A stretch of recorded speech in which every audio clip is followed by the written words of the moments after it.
경제론 마지막 이제 탄력성하고 경기 변동하고 기출 문제 풀이해 보는 시간 갖도록 하겠습니다. 계산 문제 나오니까 정신 바짝 차려 주셔가지고 집중해 주시면 좋을 것 같습니다. 자, 그러면 우리 5강 경제론 3강 출발 한번 해보도록 할게요. 일단 이 문제는 수요의 가계 탄력성하고요, 수요의 교차 탄력성하고요, 그리고 둘의 관계 설정까지 하는 거거든요. 근데 이 33번 문제하고 34번 문제를 좀 묶어주세요. 33번과 34번은 완전히 동일한 문제예요. 완전 똑같은 문제다 하는 생각을 하시고, 중요한 것을 좀 알려드릴게요. 자, 수요의 가격 탄력성이라는 것은요, 수요의 가격 탄력성은 가격의 변화율 분의 수요량의 변화율 하신 다음에 반드시 절대값을 씌워요. 절대값을 씌우고 가1, 얘는 1과 비교를 합니다. 1보다 크면 탄력, 작으면 비탄력, 이거 따지는 거고요. 수요의 교차 탄력성은요, 중요하죠. x제의 가격 변화율 분의 y제의 수요량의 변화율입니다. 얘는 절대값 따위는 없고요. 얘는 0과 비교합니다. 0보다 커서 플러스면 대체제고요. 0보다 작아서 마이너스면 보완제다. 이게 중요한 겁니다. 그래서 수요의 가격 탄력성은 일단 차이점을 좀 살펴보자면, 내거 가격 변화율 분의 내거 수요량의 변화율이 수요의 가격 탄력성이고, 절대값을 씌워서 부호는 무시, 결과값이 1보다 크면 탄력, 작으면 비탄력 따지는 거라면, 수요 교차 탄력성은 내거 가격 변화율 분의 다른 놈의 수요량의 변화율의 관계가 같은 방향으로 움직이면 플러스 대체제고요, 반대 방향으로 움직이면 마이너스 보완제가 됩니다. 그래서 이 문제는 8장을 한번 껴보실래요? 8장 끼고, 8장 꼈어요? 하라는 대로 좀 해요. 학시 진짜 하라는 대로 좀 해요. 요즘에 제가 폭삭 속아수다 보고 이게 입에 좀 뱄어. 학시 아저씨가 너무 나중에 막 이렇게 좀 처음에는 좀 밉다가 나중에는 좀 이렇게 폭삭 속아수다 봤어요? 나중에는 또 예전하기도 하고 막 그런 게 있더라고. 그 아저씨가 항상 하는 말이 학시 뭐 이런 얘기를 합니다. 그래서 오해가 없었으면 좋겠습니다. 드라마 대사야. 제가 여러분들한테 이렇게 욕을 하는 게 아니고 요즘 유행하는 드라마 대사다, 그렇게 생각하시고 좀 이해를 해주시면 좋을 것 같습니다. 학시 뭐 이렇게 해요. 아시겠죠? 예. 자, 8장 끼시고, 아파트 가격 16% 상승과, 아파트를 찾으셔야 돼요. 뒤에 있어도 아파트 수요량 4% 감소, 요거 가지고 수요의 가격 탄력성을 구하고요. 아파트 가격 16% 상승과 다세대주택 수요량 8% 증가, 요거 가지고 수요 교차 탄력성을 따지는 겁니다. 수요 가격 탄력성은 절대값을 딱 씌우고, 아파트 가격이 16% 상승했죠? 플러스 16. 아파트 수요량은 4% 감소했죠? 마이너스 4%, 이렇게 하는 겁니다. 4분의 1이에요. 절대값 씌우니까 부호는 신경 쓰지 말고. 0.25거든요. 0.25는 일단 비탄력입니다. 왜냐면 수요의 가격 탄력성은 1과 비교해서 1보다 크면 탄력, 작으면 비탄력인데 1보다 작으니까 비탄력이 됩니다. 0.25가 될 거고. 수요의 교차 탄력성은 절대값 이씨 없이 밑에는 얼마? 플러스 16. 위에는 플러스 8이 됩니다. 그럼 이거는 0.5가 되거든요. 근데 0.5가 중요한 게 아니야. 같은 방향이란 말이야. 얘 상승, 얘 플러스. 같은 방향이면 둘은 대체제가 됩니다. 그래서 이 문제 답은 0.5에 대체제, 이렇게 해서 답이 1번이 되는 그런 문제입니다. 8장 딱 끼고, 밑에 얼마, 위에 얼마, 결과값 보고 수요의 가격 탄력성은 탄력, 비탄력 따지는 거고, 밑에 가격, 다른 놈 수요량 따져서 방향을 보는 겁니다. 같은 방향 플러스는 대체제, 반대 방향 마이너스는 보완제 하는 겁니다. 그럼 답은 1번으로 결정이 났고요. 답 1번 했어요. 그죠? 예, 문제 싹 지우고, 제가 갑자기 문제를 이렇게 낸 거예요. 다세대 주택의 수요량이 8% 감소했다. 그리고 아파트 수요량은 32% 감소했다. 만약에 이렇게 냈다고 쳐봅시다. 32%. 요거 32%, 요거 8% 감소. 그때는 수요의 가격 탄력성을 어떻게 구하냐면요, 아파트 가격과 아파트 수요량입니다. 밑에 건 얼마? 플러스 16. 위에 건 얼마? 마이너스 32. 아파트 수요량 봐야 되거든. 그럼 이거 얼마? 2. 얘는 뭐? 탄력, 이렇게 하는 겁니다. 탄력성이 1보다 크니까. 수요 교차 탄력성은 밑에 거 얼마? 절대값 없습니다. 플러스 16. 위에 건 얼마? 마이너스 8이 됩니다. 8% 감소니까. 이때는 마이너스 0.8이 됩니다.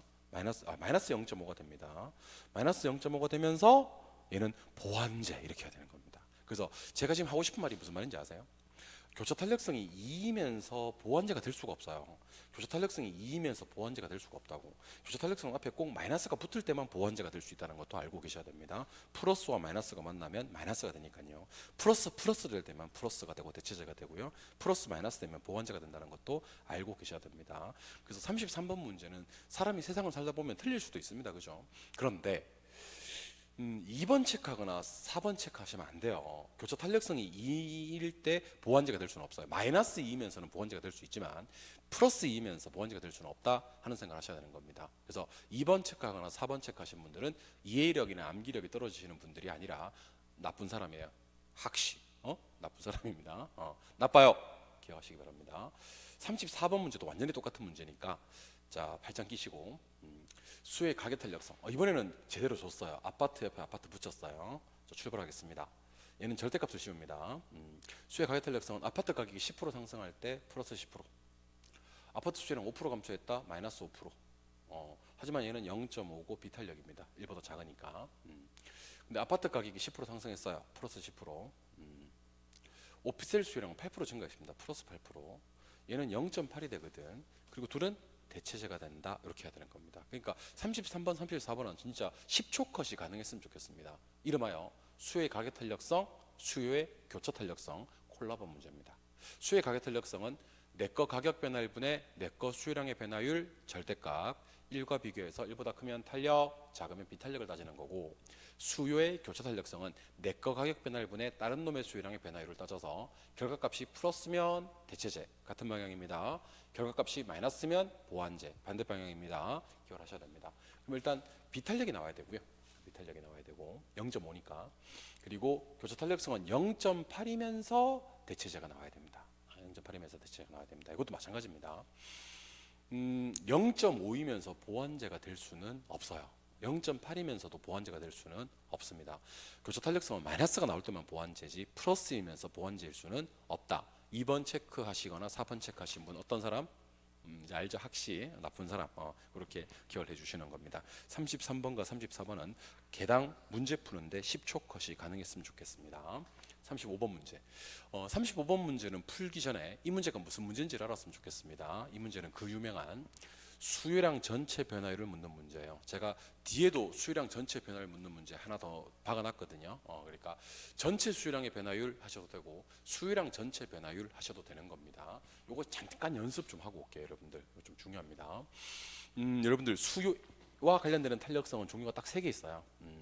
수요의 가격 탄력성도 있고 수요의 소득 탄력성도 있고 수요의 교차 탄력성도 있습니다. 항상 머릿속에 수요의 가격 탄력성 이놈만 가격 변화율분의 수요량의 변화율이고 절대값을 씌워요. 이놈만 1과 비교를 해요. 1보다 크면 탄력, 작으면 비탄력.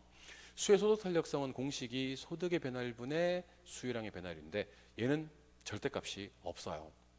대신에 플러스면 정상제고 마이너스면 열등제가 됩니다. 소득의 정열중 알고 계시죠?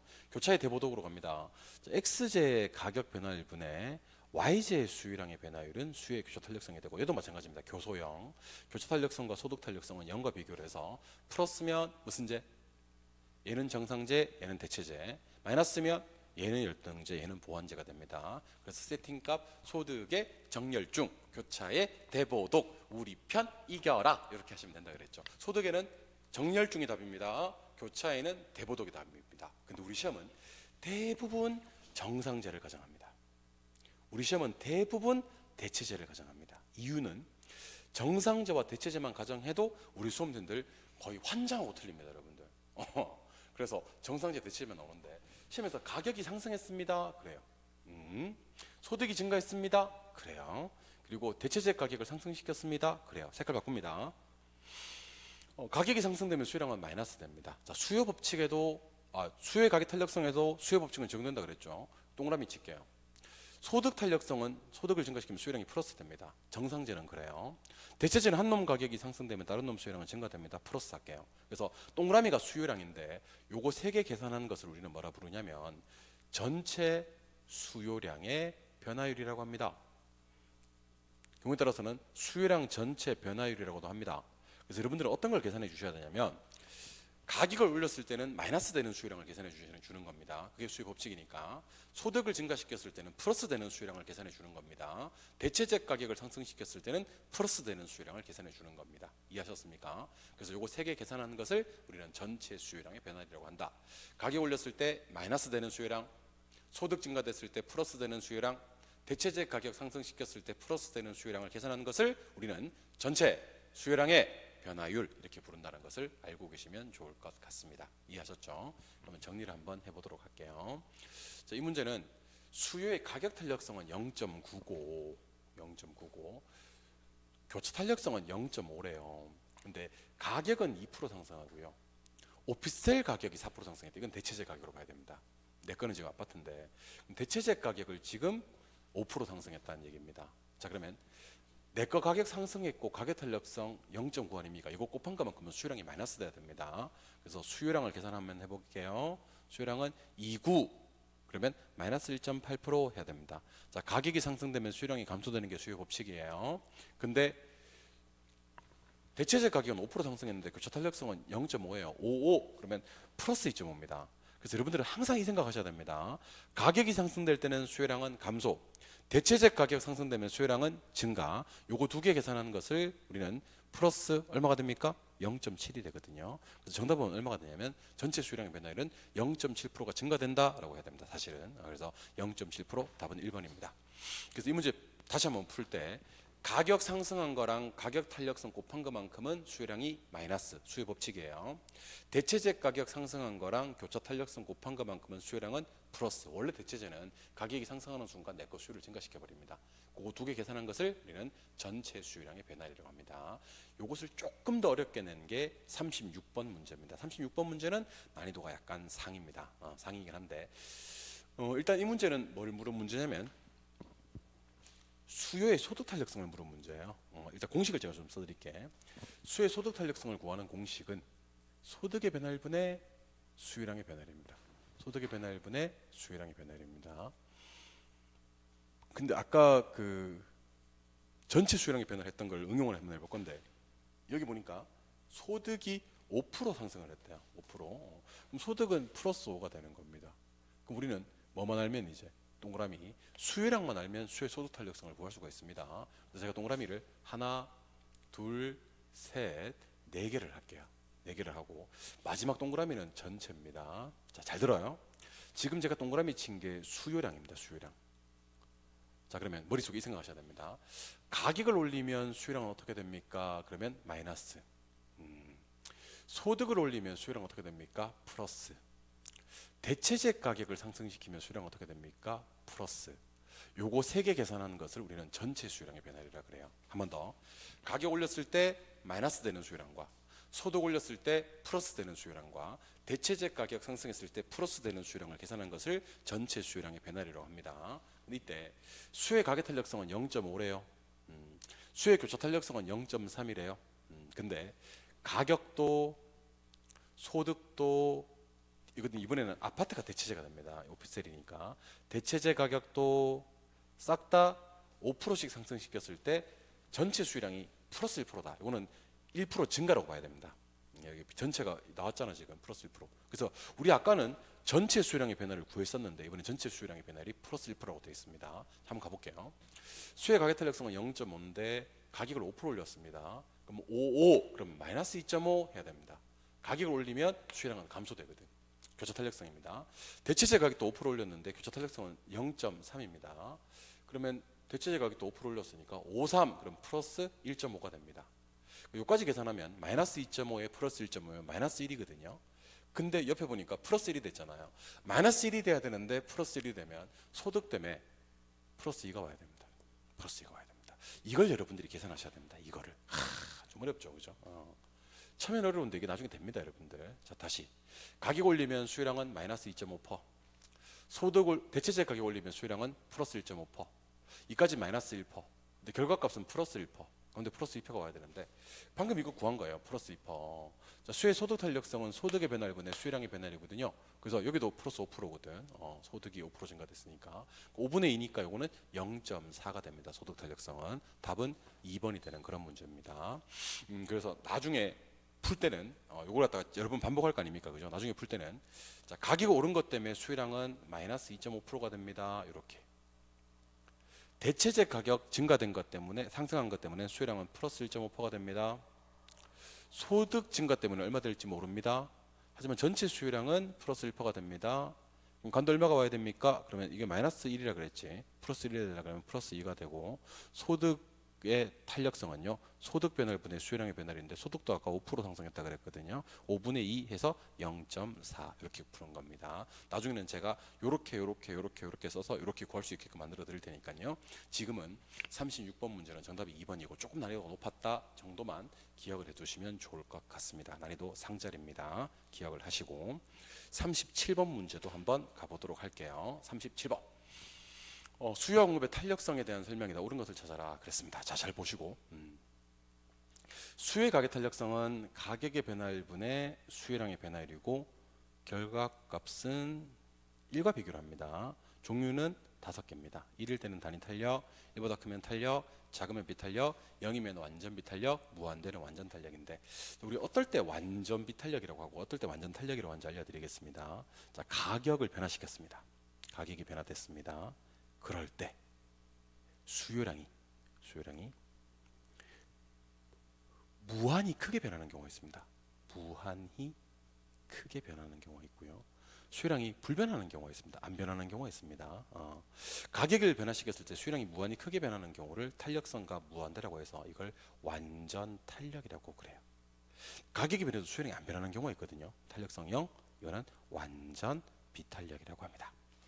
그리고 수요의 가격 탄력성이 탄력적일 때는요. 밑에 있는 가격 변화율보다 위에 있는 수요량의 변화율이 더 클 때 탄력적이라고 하고요. 밑에 있는 가격 변화율이 더 크면 수요는 비탄력적이 되는 겁니다. 공급의 가격 탄력성도 마찬가지입니다. 공급의 가격 탄력성은 가격의 변화율분의 공급량의 변화율이고 얘도 1과 비교를 하거든요. 종류는 몇 개? 5개. 가격 탄력성은 무조건 1과 비교고 종류 5개입니다. 밑에가 많이 변하면 비탄력이고 위에가 많이 변하면 탄력입니다. 그래서 이거는 여러분들 대답 한번 해보세요. 수요가 탄력적일 때는 밑에 있는 가격 변화율보다 위에 있는 수요량의 변화율이 더 크고 수요가 비탄력적일 때는 밑에 있는 가격 변화율이 위에 있는 수요량의 변화율보다 더 크다 이렇게 얘기하시는 겁니다. 공급의 가격 탄력성이 탄력적일 때도 마찬가지 밑에 있는 가격 변화율이 더 크면 비탄력이 될 거고 위에 있는 공급량의 변화율이 더 크면 탄력이 된다 이렇게 기억해 두시는 겁니다. 아시겠죠? 메모를 해두시고 접근하시면 좋을 것 같아요. 그래서 방금 했던 건 나옵니다. 여러분들 그대로 나와요. 가격이 변해도 보세요. 가격이 변했는데 수요량이 전혀 변하지 않으면 완전 비탄력적이다라고 해야 됩니다. 완전 비탄력적이에요. 가격이 변할 때 수요량이 무한히 크게 변하는 경우가 완전 탄력적이 되는 겁니다. 아시겠죠? 한 번 더. 가격 변화시켰을 때 수요량이 전혀 변하지 않으면 완전 비탄력. 가격을 변화시켰을 때 수요량이 무한히 크게 변하면 완전 탄력. 표현상의 특징을 알고 계셔야 됩니다. 2번. 가격 변화율보다 위에 있는 공급량의 변화율이 더 커서 탄력성 1보다 큰 값을 가진다. 그럼 게임 끝났네 뭐. 위에 있는 공급량의 변화율이 더 크고 1보다 큰 값을 가지면 얘는 탄력적이다라고 해야 됩니다. 비탄력적이지 않습니다. 탄력적이다라고 해야 됩니다. 3번. 공급의 가격 탄력성 0이라면 0과 똑같은 말이 뭐라고요? 완전 비탄력입니다. 무한대와 같은 말이 완전 탄력적이고 0은 완전 비탄력적입니다. 4번. 수요의 가격 탄력성이 1보다 작은 값을 가진다면 1보다 작으면 비탄력적이다라고 해야지. 1과 비교를 하고요. 1보다 크면 탄력, 작으면 비탄력입니다. 공급 곡선이 수직선이면 수직선과 똑같은 말이 있습니다. 수직선과 똑같은 말이 완전 비탄력과 같은 말입니다. 그래서 지금부터 같은 말 포레이드 한번 해보겠습니다. 일단 옳은 것을 찾으라고 했으니까 답은 5번이다, 그지? 자, 잘 봐요. 0과 똑같은 말이 완전 비탄력적이고 그때는 수직. 무한대와 똑같은 말이 완전 탄력적이고 그때는 수평이 되는 겁니다. 무슨 말인지 이해하셨죠? 예. 그리고 가격이 변화됐을 때 수요량이 다시 가격이 변화됐을 때 수요량이 불변하는 경우가 있거든요. 그때는 완전 비탄력. 가격을 변화시켰을 때 수요량이 무한히 크게 변하는 경우가 있습니다. 그게 완전 탄력적이다라는 것을 기억해 주시고요.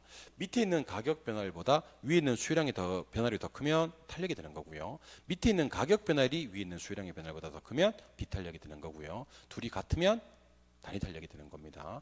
이번에는 불변 한번 해볼까요? 완탄일 때는 뭐 불변? 가격 불변이요. 완비일 때는 뭐 불변? 양 불변이요. 단위 탄력적일 때는 뭐 불변? 수입 불변이요. 그리고 아까 했었는데 탄력 찍을 때는 기울기가 뭐해서 완만해서 가격이 좀 덜 변해요. 비탄력 찍을 때는 기울기가 뭐해서 가팔라서 가격이 좀 더 변한다라는 생각도 하셔야 되는 겁니다. 그래서 이 표에 상당히 많은 걸 담고 있으니까 꼭 좀 정리를 해두시면 좋을 것 같습니다. 이해하셨죠? 이 문제 답은 5번이 되는 그런 문제. 거의 유사한 문제로 나옵니다, 여러분들. 한번 가보겠습니다. 수요와 공급의 탄력성에 대한 설명이다. 옳은 것을 찾아라 그랬는데 여기 이 문제는요. 1번부터 3번까지는 수요의 가격 탄력성 문제고요. 4번, 5번은 공급의 가격 탄력성 문제입니다. 혹시 시간적 여유가 조금 있으시다면요. 수요의 가격 탄력성은 가격의 변화율 분의 수요량의 변화율이고 얘는 절대값을 씌운 다음에 밑에 게 많이 변하면 비탄력, 위에 게 많이 변하면 탄력 이렇게 이해하시면 되고 공급의 가격 탄력성은 가격의 변화율 분의 공급량의 변화율인데 똑같습니다. 절대값만 없지 위에 게 많이 변하면 탄력, 밑에 게 많이 변하면 비탄력 기억하시기 바랍니다. 그리고 공통점 뭐냐면 가격이 변할 때 공급량이 얼마나 변하느냐 가격이 변할 때 수요량이 얼마나 변하느냐 항상 원인은 가격이 먼저 변해줘야 됩니다. 그래서 1번 같은 지문 정말 조심하셔야 됩니다. 수요의 가격 탄력성은 수요량의 변화율에 대한 가격 변화율이 아닙니다. 여러분들 바뀌었습니다. 완전 바뀌었습니다. 가격의 변화율에 대한 수요량의 변화율을 측정한 것이다. 이게 수요 가격 탄력성입니다. 2번 수요 가격 탄력성이 완전 비탄력적이면 가격이 변할 때 나오잖아 봐. 가격이 변할 때 수요량이 무한대로 변하디 무한히 크게 변하는 것은 완전 비탄력이 아니라 완전 탄력적이고요. 완전 비탄력적일 때는 가격이 변할 때 수요량이 불변하는 경우를 완전 비탄력이라고 합니다. 수요 가격 탄력성이 비탄력적이면 수요량의 변화율이 가격 변화율보다 크다. 위에 있는 수요량의 변화율이 밑에 있는 가격 변화율보다 큰 경우는요. 수요 가격 탄력성이 탄력적이 되는 겁니다. 위에 게 많이 변하면 탄력, 밑에 게 많이 변하면 비탄력이거든. 4번이 정답이네요. 공급의 가격 탄력성이 탄력적이면요. 밑에 있는 가격 변화율보다 위에 있는 공급량의 변화율이 더 크면 탄력적인 거 맞습니다. 답은 4번이고요. 아까 위에서 했는데 수직선과 똑같은 말이 있습니다. 수직선과 똑같은 말은 0하고 똑같은 말이고요. 완전 비탄력적과 똑같은 말입니다. 수평선과 똑같은 말은요. 무한대 완전 탄력과 똑같은 말이고요. 수직선일 때는요. 완전 탄력이 아니라 완전 비탄력적이 되는 겁니다. 37번 문제와 38번 문제도 거의 흡사한 문제입니다, 여러분들. 거의 흡사한 문제니까 정리를 깔끔하게 한번 해두시기를 바라보고요. 39번 문제로 한번 가보도록 할게요. 수요의 가격 탄력성에 대한 설명이다. 틀린 것을 찾아라 라고 했는데 결론부터 좀 소개해드리겠습니다. 자, 일단 대체재가 많고요. 장기고요. 용도가 다양하고 전환이 용이하고 주거용 부동산은 수요가 탄력적이지만 대체재 적고 단기고 용도가 특수하고 전환이 곤란하고 상공업용은 수요가 비탄력적인데 여기서 말하는 장기는요. 관찰기간을 얘기하는 겁니다. 관찰기간 하셔도 되고 측정기간이라고 하셔도 됩니다. 측정기간. 소요기간만 아니면 돼요. 소요기간, 건축기간만 아니면 돼. 그럼 관찰기간, 측정기간이 길다 그러면 장기고요. 탄력적이 돼요. 관찰기간, 측정기간이 짧으면 단기고요. 비탄력적이 됩니다. 소요기간, 건축기간은 전혀 다른 얘기예요. 근데 관찰기간, 측정기간은 길수록 좋아요. 탄력적이고요. 짧을수록 안 좋아요. 비탄력적입니다. 그래서 어떨 때 수요가 탄력적이고 어떨 때 수요가 비탄력적인지 아셔야 됩니다. 출발할게요. 미세한 가격 변화에 나왔잖아 봐봐.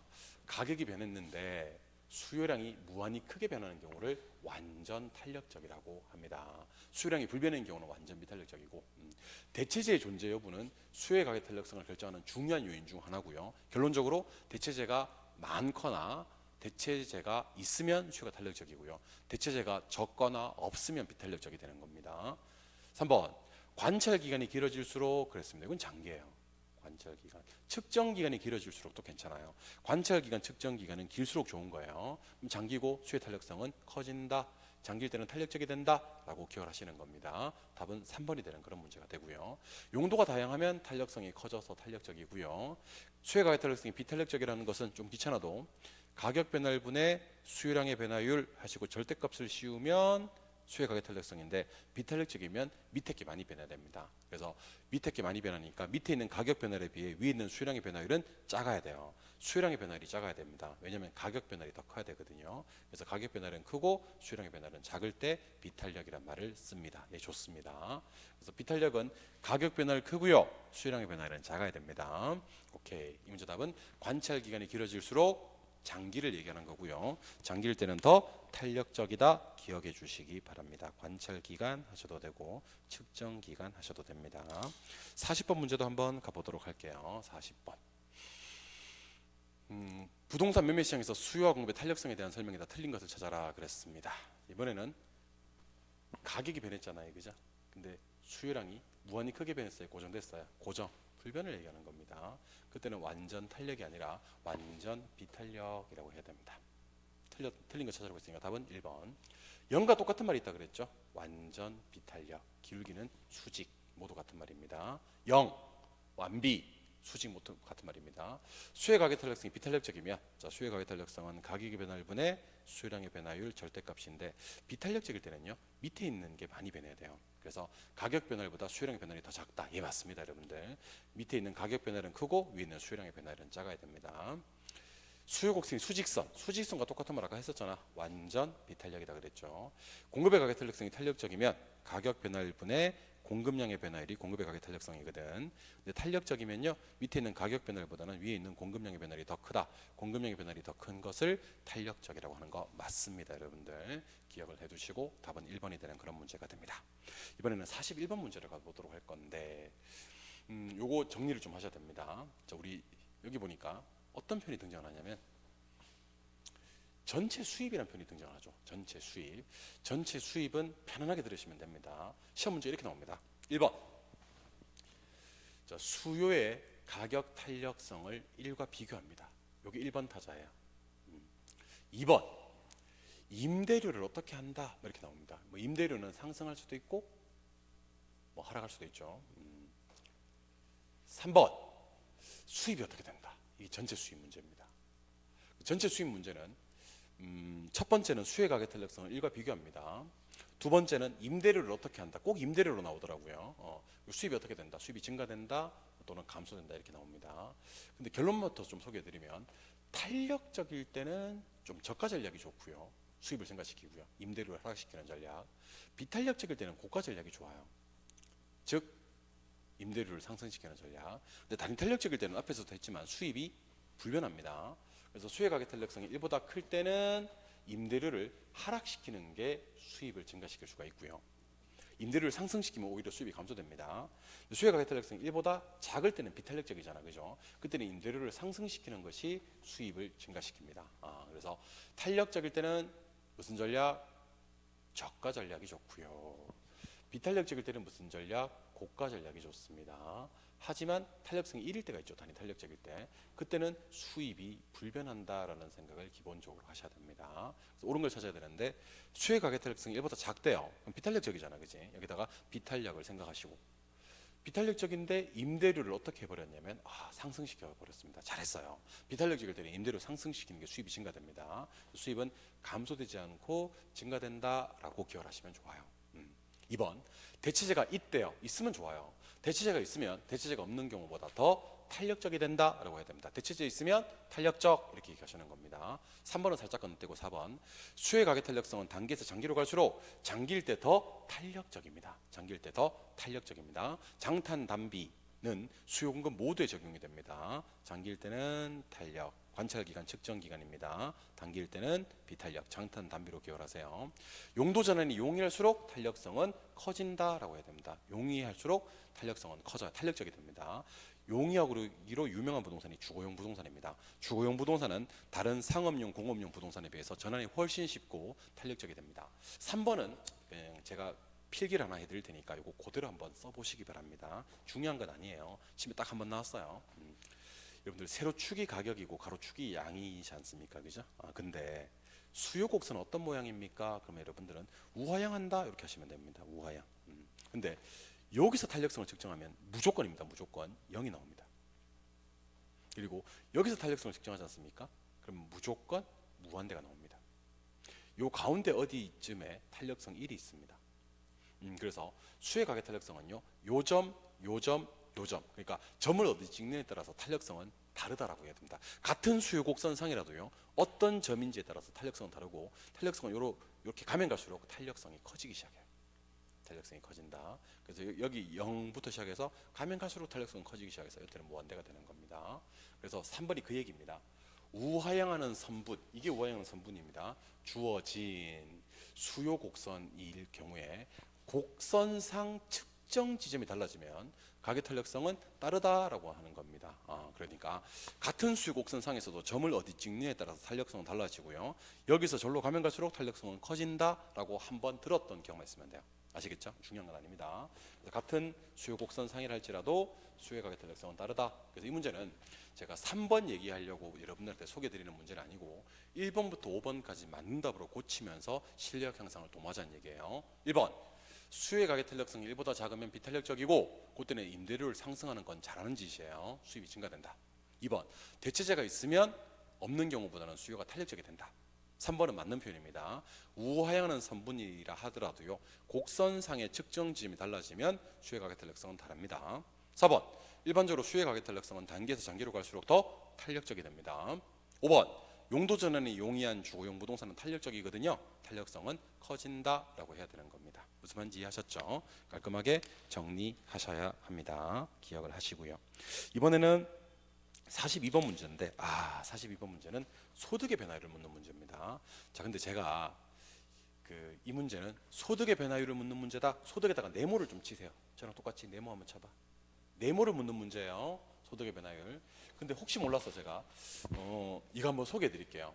자, 수요의 소득 탄력성을 구하는 공식이 뭡니까? 그러면 소득의 변화율분의 수요량의 변화율이거든요. 근데 어떻게 하다 보니까 수요의 소득 탄력성이 0.5라는 걸 밝혀냈어. 그리고 어떻게 하다 보니까 동그라미가 수요량입니다. 플러스 4라는 걸 밝혀냈어. 그럼 네모, 소득의 변화율은 얼마입니까? 이 네모를 구하라는 얘기, 네모. 그러면 이게 0.5 값을 만들기 위해서 밑에 게 2배가 돼야 돼. 그래서 플러스 8이 되면 된다. 그래서 여러분들 요거 두 개 알면 요거 구할 수 있습니다. 플러스 4면 플러스 8, 플러스 10이면 플러스 20, 플러스 7이면 플러스 14. 0.5를 만들기 위해서는 소득의 변화율을 2배를 해주면 된다. 기억하시기 바랍니다. 그래 놓고 잘 봐요. 원 3개 그리셔야 됩니다. 42번 문제는 여러분들 지금 이거 강의 들으면서 여기다 필기하지 않았으면 좋겠는데, 나는 빈종에다 필기했으면 좋겠는데, 왜냐면 42번 이거 원본 유지해가지고 꼭 한번 더 풀어봤으면 좋겠거든. 어떻게 한번 해보실랍니까? 자, 이 문제는 소득의 변화를 묻는 문제인데 동그라미 3개. 항상 마지막 동그라미는 전체 동그라미입니다. 그리고 이 동그라미는 무조건 수요량입니다. 뭐라고요? 수요량. 자, 출발 한번 해보겠습니다. 수요의 가격 탄력성은 0.6이래요. 근데 가격이 5% 상승했대요. 가격이 5% 상승해요. 그러면 5, 6에 그러면 마이너스 3% 하시면 돼요. 가격이 상승하면 수요량은 줄거든. 근데 이거 봐. 전체 수요량이 1% 감소했다. 그럼 전체는 마이너스 1%라는 얘기예요. 가격이 5% 상승했을 때는 가격 탄력성이 0.6이니까 마이너스 3이 돼야 되거든. 근데 전체가 마이너스 1이 됐단 말이야. 가운데 얼마가 오면 되지? 플러스 2가 오면 돼. 그러면서 플러스 2를 체크하시면 절단 납니다, 여러분들. 우리가 지금 구한 건 동그라미야. 근데 수요의 소득 탄력성은 소득의 변화율분의 수요량의 변화율이거든. 맞지? 네모를 구해야 되는 거야. 근데 아니나 다를까 수요의 소득 탄력성이 얼마다? 0.5란 얘기입니다. 그럼 소득의 변화율은 네모를 구해야 되거든. 소득 변화율분의 수요량의 변화율이거든. 밑에 게 플러스 4가 와야 돼요. 그래서 0.5로 만들어낼 수가 있습니다. 따라서 답은 4% 증가. 이렇게 해서 답이 4번이 되는 그런 문제입니다. 이 문제 저는 여러분들 2번 체크하신 분들이 제일 나쁘다고 생각해요. 2번 체크하신 분들은 다 풀었거든. 이제 다 왔는데 소득의 변화를 물었는데 수요량의 변화를 체크하신 거예요. 그래서 이 문제 다시 한번 풀어드릴게요. 자, 잘 봐. 지웁니다. 갑니다. 원 3개. 그리고 얘가 물은 건 네모. 소득의 변화율입니다. 왜냐면 소득의 변화를 물었으니까. 자, 가격 탄력성이 0.6인데 가격이 5% 상승했죠. 그러면 수요 법칙에 따라서 5, 6에 마이너스 3입니다. 근데 지금 구하고 있는 건 수요량입니다.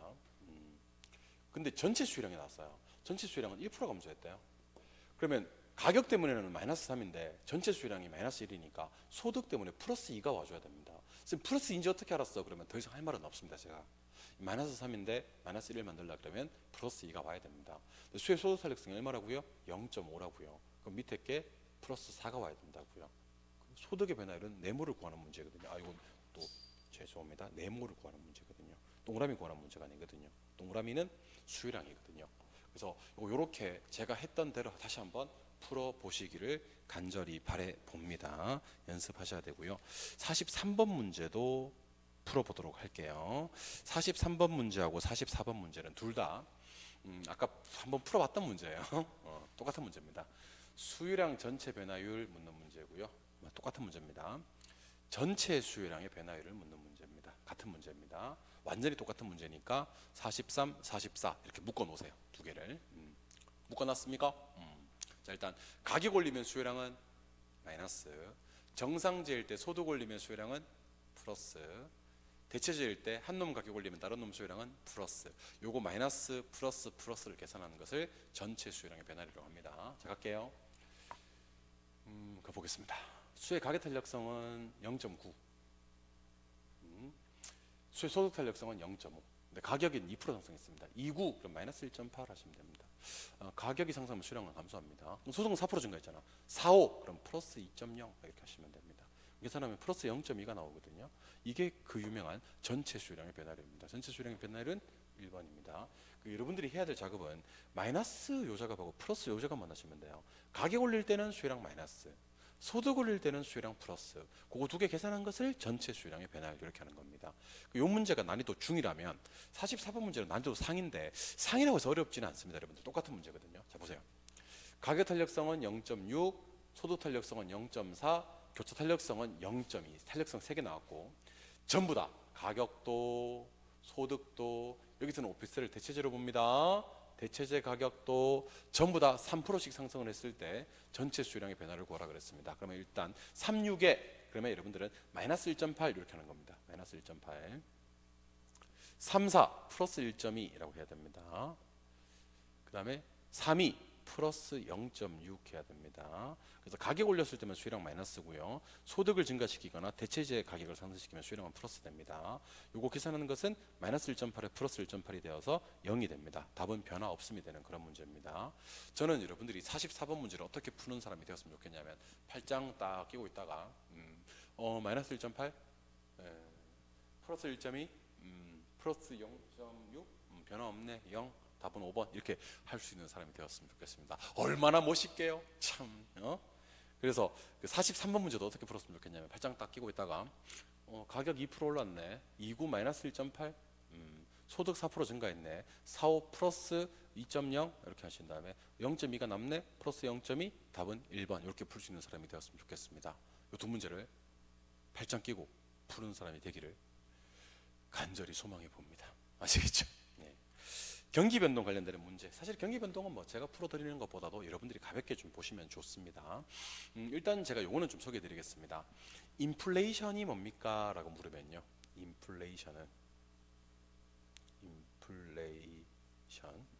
인플레이션은 물가가 상승합니다. 여러분들. 물가가 상승하고 화폐 가치가 떨어지는 현상을 인플레이션이라고 합니다. 그럼 일단 물가가 오르면 무조건 인플레이션이에요. 그런데 혹시 스태그플레이션이라고 있습니다. 스태그플레이션은 합성어입니다. 무엇을 합성어냐면 스태그네이션과 인플레이션 합성어예요. 스태그네이션은 경기 불황을 얘기하고요. 인플레이션은 물가가 상승하는 것을 말합니다. 그래서 그냥 물가가 오르는 것은 인플레이션이라고 하고요. 경기가 불황인 가운데 물가가 오르는 것을 우리는 특별히 스태그네이션과 인플레이션 합성어인 스태그플레이션이라고 합니다. 그래서 요즘 같은 상황이 딱 요 스태그플레이션 상황 같아서 27회 때 기출 때 문제를 제가 안 빼고 가지고 와 봤거든요. 경기는 뭐한데 불황인데 물가가 오른대요. 물가 상승은 무조건 플레이션이고요. 물가 상승은 무조건 플레이션입니다. 근데 경기가 불황인데 물가가 오르는 상황을 특별히 스태그플레이션이라고 한다. 요거 기억하시기 바랍니다. 합성어입니다. 경기는 개판인데 물가만 오르는 상황을 특별히 스태그플레이션이라고 한다. 반드시 기억하셔야 됩니다. 이해하셨죠? 좋습니다. 2번 부동산 경기 순환과 경기 변동에 대한 설명이다. 틀린 것을 찾아라 하는 문제인데요. 1번 부동산 경기 변동은 부동산 시장이 일반 경기 변동처럼 상승과 하강의 국면이 반복되는 상황을 말한다. 예, 맞습니다. 여러분들 일반 경기하고 부동산 경기 변동의 공통점이 뭔지 아세요? 둘 다 사국면 순환은 똑같습니다. 사국면 순환. 부동산 경기는 5개 국면이 있긴 한데 순환은 사국면으로 해요. 회복 상향, 후퇴 하향, 회복 상향, 후퇴 하향. 부동산 경기는 여기다가 안정시장이라는 특수한 국면이 추가됩니다. 그렇다고 해서 5국면 하지는 않습니다. 4국면 플러스 안정시장이라고 합니다. 근데 부동산 경기와 일반 경기 차이점이 뭐죠? 부동산 경기는 일반 경기보다 주기가 길어요. 진폭이 커요. 진폭이 크다는 얘기는 정점이 높고 저점이 낮다는 얘기입니다. 주기와 진폭이 다릅니다. 일단은. 오케이? 그 다음에 부동산 경기는 상당히 불분명, 불명확하기 때문에 지멋대로 움직일 수 있다는 가능성을 열어놓으셔야 됩니다. 일반 경기와 가장 큰 차이점이 주기 길고 진폭 크고 분명하지 않고 명확하지 않기 때문에 지멋대로 움직일 수가 있다. 그래서 2번이 정답이죠. 부동산 경기는 일반 경기와 같이 일정한 주기와 동일한 진폭, 이게 틀립니다. 주기도 크고요, 진폭도 커요.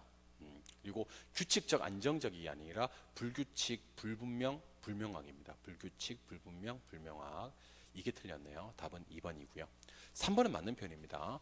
부동산 경기는 저점이 깊고 정점이 높다. 이걸 한마디로 표현하면 진폭이 크다 그래야 됩니다. 그래서 2번이 말도 안 되는 게 부동산 경기는 일반 경기와 주기가 일정하고 진폭이 동일하다 그러면 안 됩니다. 진폭이 커야 됩니다. 주기는 길어야 되고요. 답은 3번. 또 나왔네. 부동산 경기는 주기가 더 깁니다. 주기는 길고 진폭은 커요. 회복시장.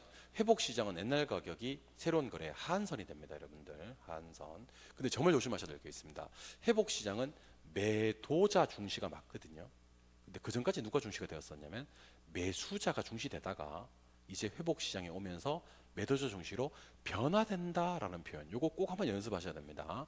회복시장 누구 중시 맞긴 한데 매도자 중시 맞긴 한데 매수자 중시에서 매도자 중시로 변화된다. 요 표현 한번 기억을 해주시고요. 같은 논점으로 후퇴시장이 또 그럴 수 있습니다. 후퇴시장.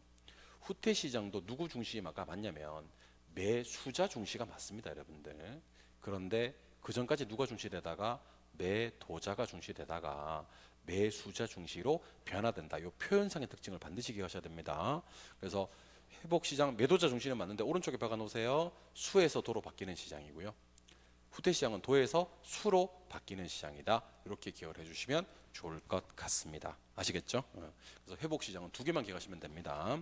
옛날 가격은 무슨 선이고 하한선이고 매수자 중시 태도에서 매도자 중시 태도로 변화됩니다. 매도자가 오른쪽에 있어야 됩니다. 반드시 기억하셔야 됩니다. 후퇴시장은 옛날 가격이 상한선입니다. 과거의 사례 가격은 상한선이고 매도자 중시에서 매수자 중시로 변화되는 시장을 말한다라고 해야 됩니다. 답은 2번이지만 나머지 내용들에 대한 정리도 하셔야 될 것 같습니다. 오케이. 3번 문제로 갑니다. 부동산 경기 변동에 대한 설명이 다 틀린 것을 찾아라. 예, 이렇게 나와야 됩니다. 부동산 경기는 지역별로 다르고요. 불분명하거든. 부분 시장별로도 다르다라고 해야 됩니다. 2번은 이렇게 공부하시면 됩니다. 자, 부동산 경기를 측정할 때는요, 딱 두 가지 봅니다. 공급 지표와 수요 지표 보시면 돼요. 공급 지표는 건축량을 보시면 되고요. 수요 지표는 거래량을 보시면 돼요. 근데 건축량이 시험에 나올 때는요, 건축 허가량 또는 허가 면적, 건축 착공량 이런 식으로 나올 수도 있더라고요. 그래서 건축으로 시작해서 양으로만 끝나주면 됩니다. 그래서 공급 지표인 건축량과 수요 지표인 거래량이 부동산 경기 측정 지표입니다. 그래서 수요 지표 거래량으로 확인하시면 되고요. 공급 지표는 건축량으로 확인하시면 됩니다. 이게 굳이 건축 착공량이 아니어도 괜찮아요. 건축 허가량도 괜찮습니다. 측정 지표. 3번 또 나왔네요. 부동산 경기는 일반 경기와 동일한 주기와 진폭으로 반복적으로 순환한다. 아니라 그렇습니다. 주기는 길고요. 진폭은 크고요. 규칙적 반복적이지도 않아요. 3번이 정답이네요. 아까도 나왔던 문제죠. 4번 경기가 상승하는 국면일 때는요, 옛날 가격이 하한선이 됩니다. 그리고 경기가 상승할 때는 누가 중시되냐면 매도자가 중시된다라고 해야 됩니다. 경기가 상승하는 시장이 딱 두 개 있거든요. 회복 시장하고요, 상향 시장하고요. 회복 상향은 둘 다 경기가 상승하는 시장이고요. 옛날 가격은 하한선이고요. 매도자 중시가 된다라는 걸 기억하시고, 특히 회복 시장에서는 매수자 중시되다가 매도자 중시로 변화된다. 이 표현도 기억하시자 그랬습니다. 기억하고 계시죠? 정답은 몇 번?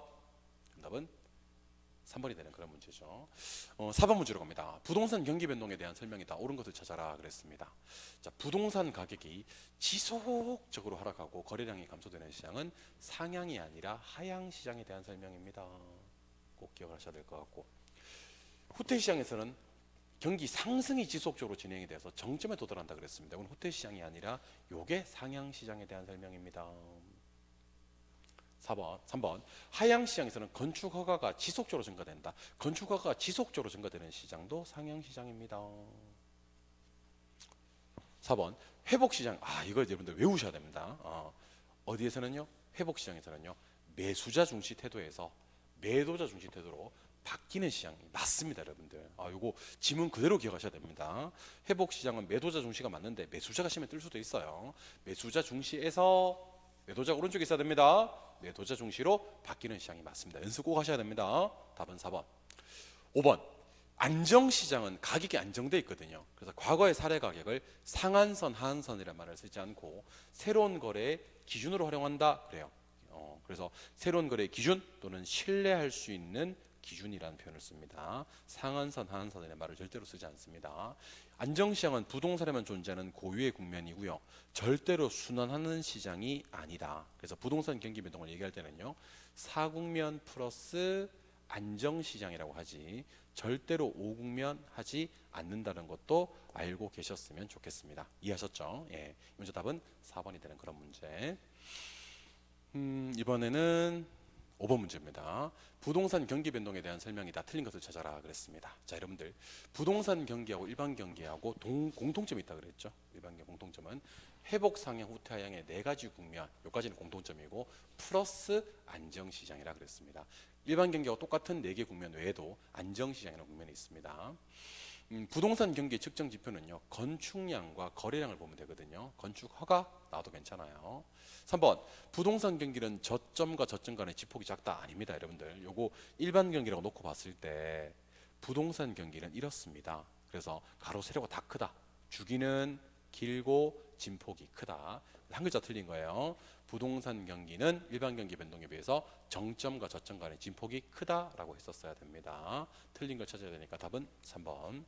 자, 부동산 경기 변동의 유형은 딱 4가지 있습니다. 순환적 변동이 있고요, 계절적 변동이 있고요, 무작위적 변동이 있습니다. 무작위적 변동을 불규칙, 우발적 변동이라고 합니다. 여기는 없지만 추세적 변동이라는 것도 있습니다. 추세 또는 이것을 갖다 우리는 장기적 변동이라고 부르기도 합니다. 그래서 부동산 경기 변동의 4가지 유형은 순환, 계절, 무작위, 추세, 트렌드 변동이 있습니다. 상향 국면, 자, 경기가 좋아졌죠. 이때는 일단 매도자가 중시되고요. 옛날 가격은 하한선이 맞습니다. 그리고 이 시장은 꼭 찍어서 매도자 중시라고 얘기를 해야 됩니다. 이해하셨죠? 매도자 중시. 좋습니다. 6번의 거미집 모형인데요. 거미집 모형은 다른 건 됐고, 요거 제가 보라는 지문만 보세요. 수요의 가격 탄력성이 공급의 가격 탄력성보다 크다. 수요 기울기 절대값이 공급 곡선의 기울기보다 작다. 이렇게 되어 있습니다. 자, 요거 여러분들 이렇게 공부합니다. 수탄수 공탄발. 수의 탄력성이 크면 수렴형이고요, 공급의 탄력성이 크면 발산형입니다.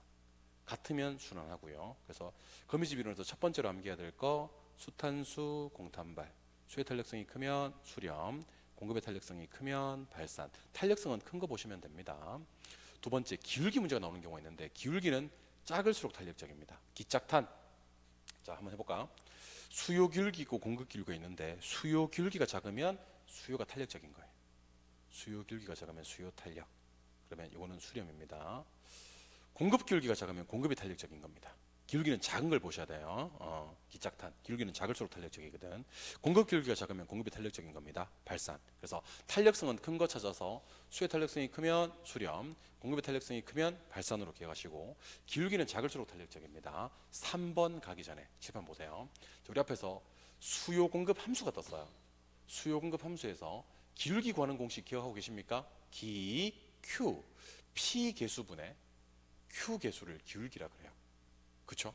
이걸 뒤집으면 탄력성의 크기를 구할 수가 있습니다. 탄력성의 크기. 탄력성의 크기는 탄 P입니다. 탄 P. 뒤집으면 돼요. 탄력성과 기울기가 원래 반비례 관계거든요. 그래서 얘는 Q 개수분의 P 개수가 탄력성의 크기를 짐작해 볼 수 있는 개수입니다. 탄 P 기억하시기 바랍니다. 그래서 우리가 거미집 이론에서 공부하셔야 될 건 3개입니다. 첫 번째, 수탄수 공탄발. 수의 탄력성이 크면 수렴, 공급의 탄력성이 크면 발산. 좋아요. 두 번째, 기짝, 탄. 기울기는 작을수록 탄력적입니다. 기울기는 작은 걸 찾으세요. 탄력성은 큰 걸 찾지만. 세 번째, 함수에서는 P에서 끝맺음을 하면 됩니다. 탄력성은 P를 위로 올립니다. 탄, P. 수탄, 수, 공탄, 발. 기짝, 탄, 탄, P. 수탄수, 공탄발, 기짝탄, 탄피. 수탄수, 공탄발, 기짝탄, 탄피. 수탄수, 공탄발, 기짝탄, 탄피를 기억하시기 바랍니다. 힘들어. 자, 7번 보시죠. 수의 가계 탄력성이 공급의 가계 탄력성보다 크다. 자, 수의 가계 탄력성이 더 크다. 그럼 수탄수, 요거는 수렴입니다. 발산 아닙니다. 수탄이 크면 수렴입니다. 두 번째, 수요 기울기가 공급 곡선의 기울기 절대값보다 작다. 수요 기울기가 작으면 기울기는 작은 걸 봐야 됩니다. 수요 기울기가 작으면 수요가 탄력적인 겁니다. 이거 수요 탄력적입니다. 그럼 수렴형이 맞습니다. 답은 3번입니다. 옳은 걸 찾아야 되니까. 그래서 수탄이 크거나 수요 기울기가 작으면 수렴이고요. 공탄이 크거나 공급 기울기가 작아야 발산이다라는 것을 기억해 주시기 바랍니다. 옳은 걸 찾아야 되니까 정답은 몇 번? 3번이 되는 그런 문제고, 자, 지금부터 거미집 이론 관련되는 문제를 몇 개 풀어드릴 거냐면 하나, 둘, 셋, 넷, 5문제를 연속으로 풀어드릴 거고요. 이 5문제를 그냥 달달 외우다시피 정도 할 정도로 하셨으면 좋겠습니다. 그리고 제가 예상해 보건대는요, 이번 시험에 거미집 이론이 나올 것 같습니다. 4월 5일 날 있었던 그 감정평가사 부동산 언론 시험에 거미집이 나왔을까 안 나왔을까? 나왔어요. 거미집 나왔어요. 이번에 거미집 나올 거예요. 자, 출발합니다. 7번 문제 외우세요. 수요의 가계 탄력성이 공급의 가계 탄력성보다 크다. 수요의 가계 탄력성이 크면 수탄, 수렴입니다. 맞죠? 근데 수요 기울기 절대값이 공급 기울기 절대값보다 크다. 기울기는 작은 걸 찾아야 되거든. 이건 공급 기울기가 작아요. 그러면 이거는 공급이 탄력적인 겁니다. 이거는 발산입니다. 그래서 탄력성은 큰 걸 찾아서 수의 탄력성이 크니까 수렴 하시면 되고요. 기울기는 작은 걸 찾아서 공급 기울기가 작으면 공급이 탄력적인 겁니다. 발산. 그래서 정답은 수렴의 발산입니다. 수렴의 발산. 답은 2번이 되는 그런 문제입니다. 탄력성은 큰 거, 기울기는 작은 거. 기짝탄. 8번입니다. 자, 기울기는 작은 걸 찾는데 잠깐 이런 문제는요. 기울기를 절대값 씌우거든요. 숫자만 보시면 됩니다. 이런 걸 먼저 보시는 게 좋아요. B 시장은 순환입니다. 기울기 같잖아 지금. 순환이고. 자, 이번에는 작은 거 동그라미. 작은 거 동그라미. 자, 출발합니다. 공급 기울기가 작잖아요. 0.8보다. 그러면 공급이 탄력적인 겁니다. 요거는 발산. 이거는 수요 기울기가 작잖아, 그지? 그럼 수요가 탄력적인 겁니다. 요거는 수렴. 같잖아. 그러면 순환. 이렇게 하시면 됩니다. 그래서 정답은 발산, 순환, 수렴. 발산, 순환, 수렴. 정답 5번이고요. 요 정도 문제를 갖다가 한 10초 컷으로 한번 풀어보시면 좋을 것 같습니다. 이번에는 전부 다 함수 문제인데, 자, 9번 문제는요, P가 어디 있는지를 기억하시기 바랍니다. 탄P거든. P가 어디냐면 P가 왼쪽에 있죠. 얘들은 오른쪽에서 왼쪽으로 가면서 P를 찾아서 탄력성의 크기를 구해볼 겁니다. 탄P. 자, 한번 가볼까? 수의 탄력성은 1분의 2에서 2예요. 1분의 2에서 탄력성이 2고요. 공급의 탄력성은 4분의 3에서 0.75입니다. 수의 탄력성이 더 크죠? 이거는 수렴입니다. 수렴. 답이 될 수 있는 건 1번 아니면 4번이고요. 두 번째는요. 2분의 1 하면 0.5가 됩니다. 4분의 2도 0.5입니다. 탄력성이 똑같아요. 이거는 순환하는 겁니다. 수렴 순환. 이렇게 해서 답은 4번이 되는 그런 문제가 됩니다. 문제 푸는데 걸리는 시간 한 15초 컷. 15초 컷이 돼야 될 것 같습니다. 15초 만에.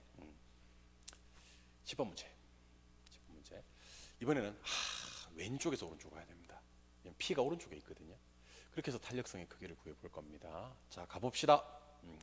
탄력성, 수의 탄력성은 1분의 1, 1입니다. 얘는 2분의, 저기 있네. 큰일 날 뻔했네. 2분의 1, 0.5입니다. 수의 탄력성이 더 크죠? 얘는 수렴입니다. 얘는 1분의 2, 탄력성이 2입니다. 3분의 6, 얘도 탄력성이 2입니다. 탄력성이 똑같습니다. 1분의 2도 2고 3분의 6도 2니까 얘는 순환합니다.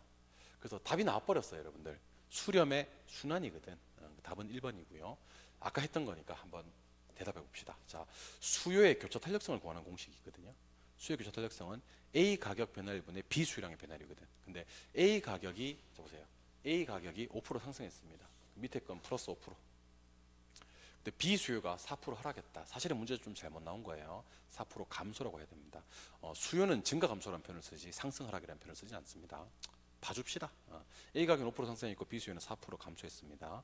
그러면 수요 교차 탄력성이 얼마냐면 마이너스 0.8이 됩니다. 58에 4인데 마이너스 0.8이 되고 둘은 보완제가 됩니다. 대체제는 한 놈 가격이 상승할 때 다른 놈 수요가 증가돼야 되고요. 얘는 한 놈 가격이 상승할 때 다른 놈 수요가 감소했지 않습니까? 그죠? 얘는 보완제가 돼야 됩니다. 답은 1번이 되는 그런 문제가 됩니다. 하실 수 있겠습니까? 특히 이거 교차 탄력성 안 물어서 그런데 물었으면 마이너스 0.8 하고 보완제라고 해야 됩니다. 답은 1번.